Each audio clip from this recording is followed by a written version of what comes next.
just started to mark up the 4 vertical posts for a pair of driveway gates that I'm making for a friend. Needless to say, I'm making the gates out of recuperated pallet wood to replace 2 rather badly maintained plastic ones. And the problem with the plastic ones is the minute that they start to go wrong, you can't do anything to repair them. At least with wood gates you can replace planks and repaint them. So one up for wood, and as this is going to be recuperated pallet wood, it's going to be even better. So there's the 4 vertical posts cut to length, and what I've done before I cut them, I just belt sanded every piece of timber just so that I've taken most of the rough edges off, and I'll be doing the same with the rest of the planks as well. I've just very quickly laid out the planks that I'm going to be using on each gate. They're not evenly spaced yet, but they soon will be, but it's just to get a feel to make sure the proportions are correct. The gaps, the plank width and the height of the gate is correct. So I'm happy with that now. I will be putting in diagonal bracing as well to give it a bit more stiffness. But basically that is the first run to see everything is okay. And I'm happy with it. I've cut all the vertical planks for the gate.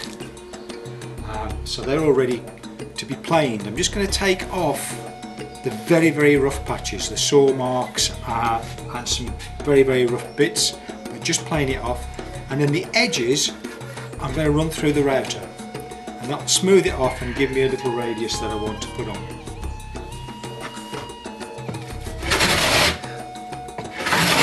Now, it's not a lot to take off, but it just tidies up each face sufficient to make it look clean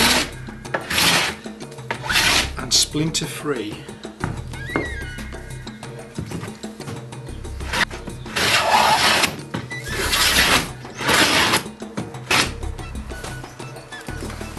Now I've got all the planks cut, I'm going to put a chamfer on the outward facing or the weather facing side of each plank. So I'm going to router them.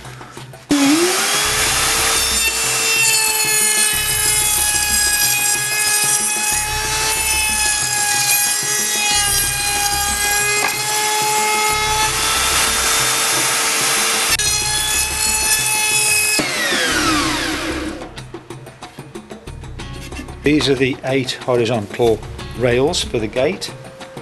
All I'm going to do now they've been cut to length is just plane them, and then I'll put a chamfer on the edges.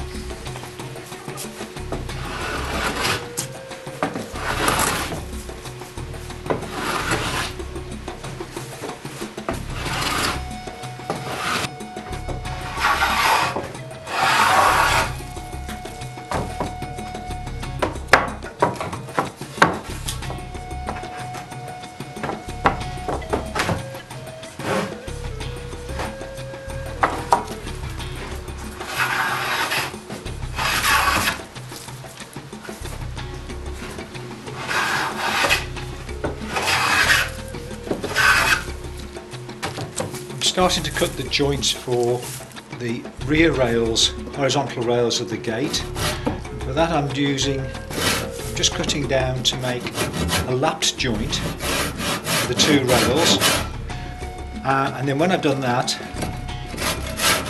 the front rail is going to be tenoned in. So for that I'm going to have to cut a mortise about there. Obviously I'm going to mark it out, but then that will make the whole thing stiffer.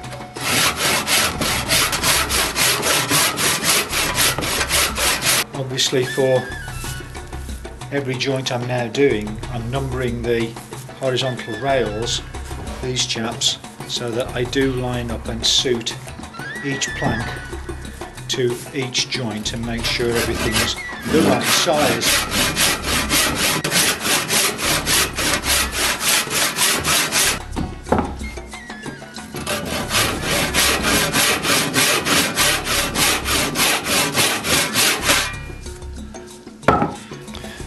I'll just take out the wood that I've just sawn down. That just needs tidying out now, but we can check it for the plank size, make sure it fits okay. That's fine. So on to the next.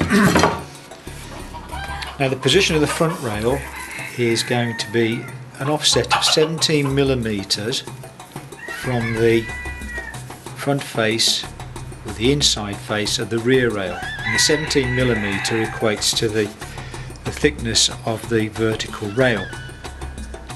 So I've just marked that one, and I'm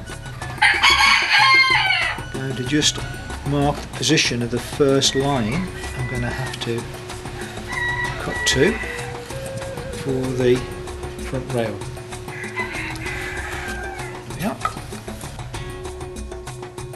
I've now cut all 8 lapped joints, and these are they, or one of them.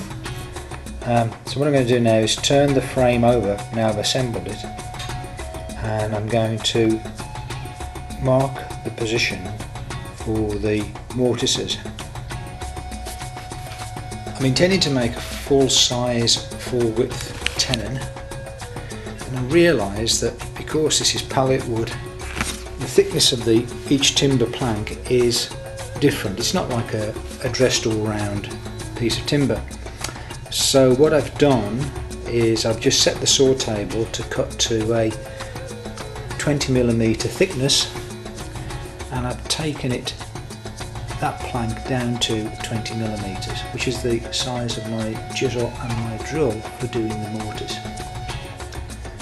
That worked very easily and very quickly, so I'm going to get on and do it now. I was able to drill about 2/3 of the depth into the timber using my small drill press. So I'm going to complete the boring all the way through just using the hand drill. And let's give it a go.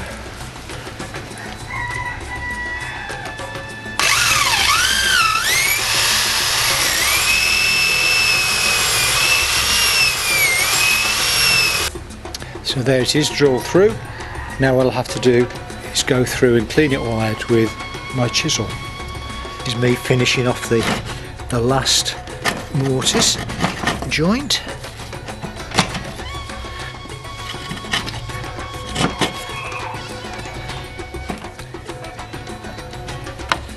So there's the last top rail positioned in the joint, and the last joint works pretty well. So all I have to do now is put the gate together.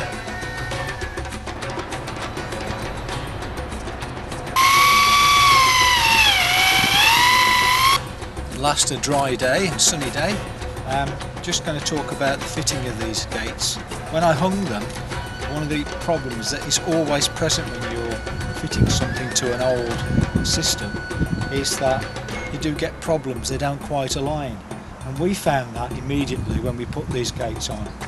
The reason was that this granite post here is actually loose, so we've got a wobble. Being aware of it, I thought I compensated for it, but it wasn't enough, and I needed to jack up the gate by around about 2 to 3 millimeter. I didn't want to go and hunt around for washers, so what I did was I cut a slice off the old hinge, which is exactly the right diameter, and just put it underneath the brand new hinge. So effectively it's a modified washer. Done that top and bottom, and the gates now align perfectly. Now it's a nice fine day and everything's dried nicely. We're going to finish off by putting the capping strips on, which I'm going to set up so that they're off centre, and you'll see why in the finished image.